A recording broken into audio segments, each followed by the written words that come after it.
Hello guys, welcome back to my channel. So day 58, today day 58, converting a string to lower case.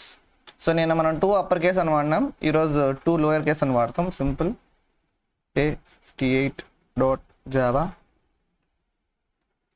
So మొత్తం code ఏం రాస్తాము ఇవ్వండి, ఇక్కడ ఇది ఉందా, జస్ట్ ఇదంతా కాపీ చేసుకోండి.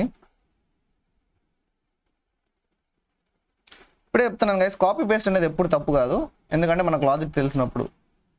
జస్ట్ దీన్ని 2 లోయర్ కేస్ అంతే గైస్. ఈ వీడియో దిస్ విల్ బి, నాకు తెలిసి ఇదే అనుకుంటా నా ఫాస్టెస్ట్ వీడియో. చూద్దాం. గుడ్ మార్నింగ్,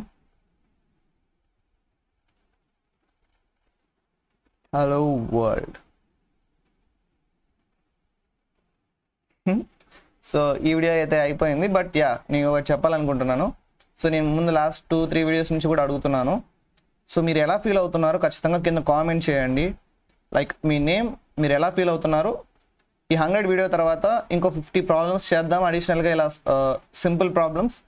లేదు మాకు కాన్ఫిడెన్స్ వచ్చేసిందంటే మనం ఖచ్చితంగా ఇంకా డిఎస్ఏకి వెళ్ళిపోదాం, స్ట్రైవర్ షీట్కి. ఓకేనా? సో అది గైస్ మ్యాటర్. యాక్చువల్గా స్ట్రైవర్ షీట్లో కూడా స్టార్టింగ్లో బేసిక్ ప్రాబ్లమ్స్ ఉన్నాయి మళ్ళీ.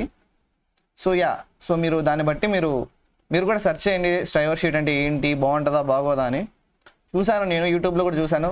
స్ట్రైవర్ షీట్ని తెలుగులో ఇప్పటివరకు ఎవరు ఎక్స్ప్లెయిన్ చేయలేదు వీడియోస్ని, మనం నీట్గా ఎక్స్ప్లెయిన్ చేద్దాము. ఓకేనా? సో వీడియో కింద గైస్, నెక్స్ట్ వీడియో మళ్ళీ కలుద్దాం. అందరికి సెలవు, టేక్ కేర్, బాయ్ బాయ్.